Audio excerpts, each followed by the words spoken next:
Today's video is going to give you an inside look into the secret world of a pediatric occupational therapist. Keep watching to learn more.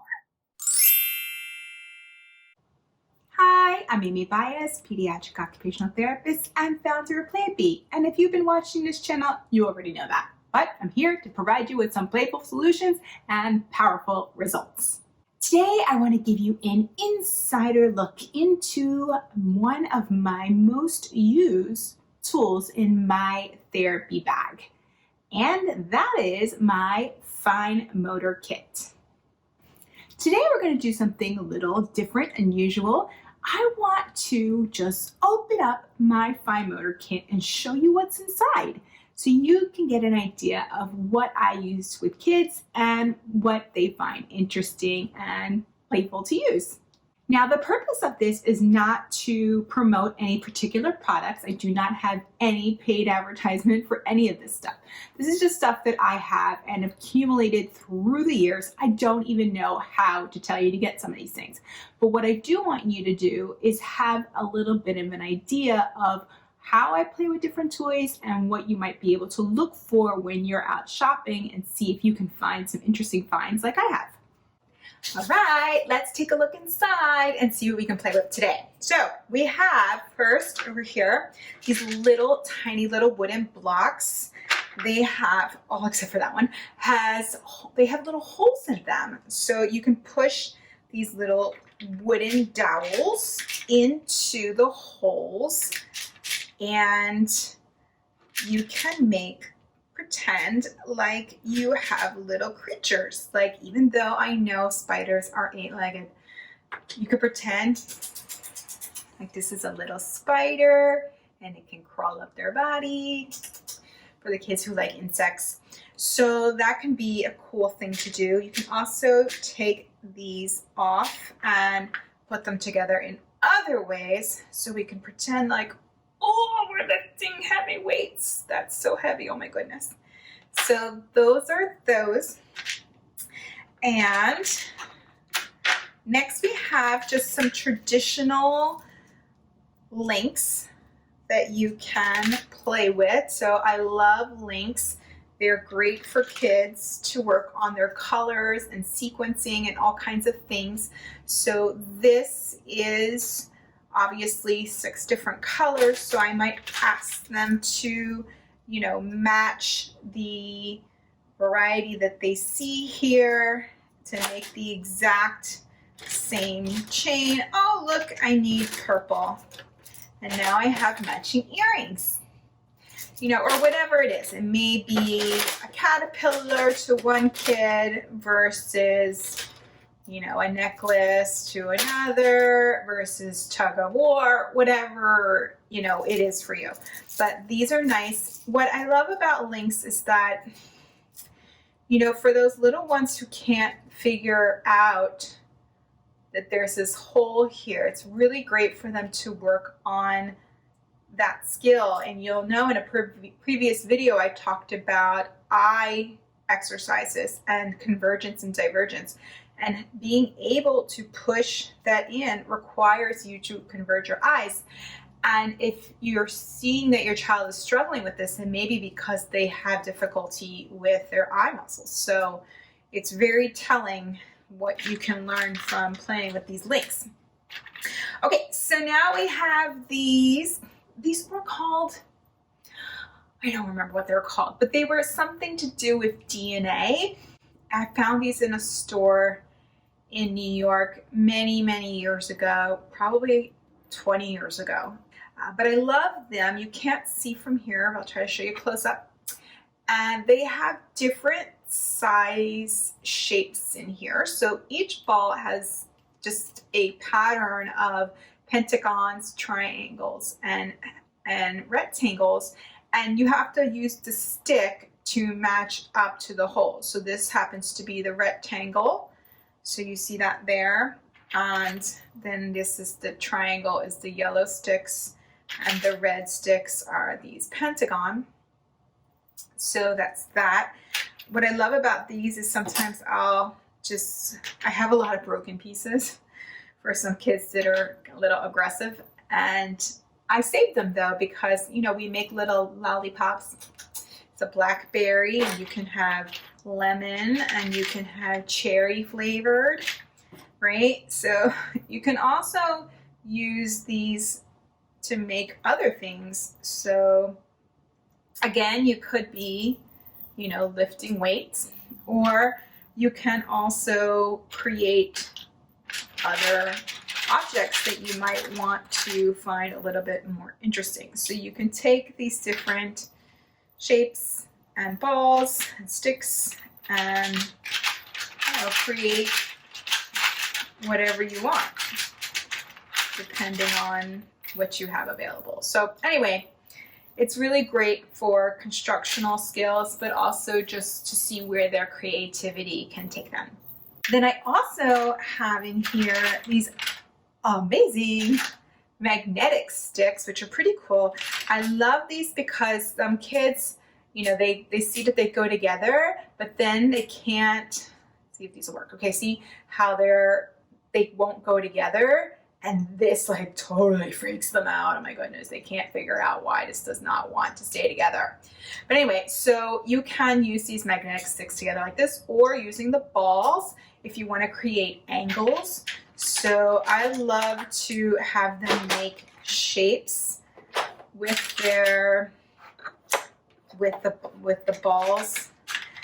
And what I do also is show them how to make more three-dimensional shapes like pyramids. And then what's really cool is that you can take them for a ride. So kids really love these magnetic sticks. Of course, you don't want to use these with kids who are really little, or they may not have the discipline to not put things in their mouth yet. So just be mindful of that. But I love magnetic sticks. They're really fun, and you can do all kinds of sorts of things with them. So these are great. Oh, and they also have a half size, super cute. So you can also work on telling them like, oh, for example, I need you to make me a rectangle, you know, and see if they can figure it out. Like some kids may do it like this, and then they can't figure out like why it's not working. So it helps them to work on their visual perceptual skills. All right, getting close to the end. So we have in here, these are called pixel blocks. I love these blocks as well. I've had them forever, and I've never met a kid who's ever had them before. So I don't know if that's a good thing for their business, but I think they're amazing. I'm sure there's still some, there are still some out there. So look up pixel blocks. But these are really cool. You can stack them horizontally by sliding the pieces together, which does take, again, some level of coordination and skill. So that's awesome benefit of playing with these. You can also stack them vertically. So you can make all sorts of things. I love to make little castles and buildings and see what they can do.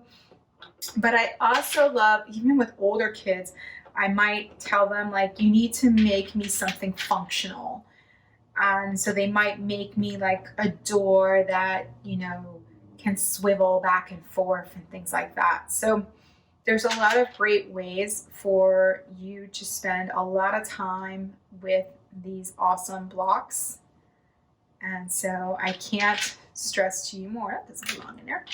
I can't stress to you more how fun and cool these are. So, you know, you can give these a shot. So, looks like a little Loch Ness monster. All right, next we have these beat up Tangles that I have that are looking pretty sad these days. But anyway, these are Tangles, and they, if you can't see, they have segments that can be taken apart, which is awesome. And they come in different sizes and colors. These toys were not, I think, intended for the purpose of fine motor activity. They're more to be for manipulating, for self-regulation, and things like that. But I love them for the purpose of taking the snaps off and snapping them back on. So what you can see here is that you can take these and push them together. So they do take some level of strength and stability in those fingers, which is really important for those kids who need to work on their pencil grasp and kids who avoid using their thumbs when they're writing. So if you want to work on building up some strength, you can pick up some Tangles. This is Tangle Junior, but it's really cool. I really love these toys. I have like 3 different types of them and different strength levels, so I can use them with all kinds of kids. But that is a nice little fun addition to this toy kit. And I also have in here just a couple more things. These are just some alligator clips from a toolkit. If you haven't seen my toolkit video, you can check that out. I talk about these in there. But there's all different styles. There's some that are plastic. But I just love to pretend like they are chomp, chomp, chomp, chomp, chomp, chomp, chomp to get them to, you know, build up the strength in those fingertips. Again, you can also have them sustain it open so that it can grab onto something. So that is a nice way to play with these alligator clips. You also want to be a little bit careful with these too, because they can be a little bit sharp. So just be mindful of that. But other than that, I have in here some standard paper clips, and it's nice to see whether kids can figure out, like, how do you get this paper clip to attach to make a chain. So they have to really understand, you know, how to get around those loops and those hoops. I also have like giant, and I mean giant, I mean like this big, giant paper clips that I found in a stationery section of like a TJ Maxx or something. And they are really cool to use as well. Sometimes I have them in this toolkit. I often might change the stuff around and mix it up with some other fine motor ones that I have. This is leftover from an assessment tool, but this is basically just some little blocks, stringing blocks. These are really mini ones. So you can use these. And so stringing beads is awesome. If you could just fit a couple in there. Oh my gosh, that's it. We're all done. That was fun. I hope you have found this video interesting, entertaining, maybe at least educational. And if so, then I would love for you to like this video. Please subscribe to this channel and leave a comment below. Until the next video, I hope you have a playful day.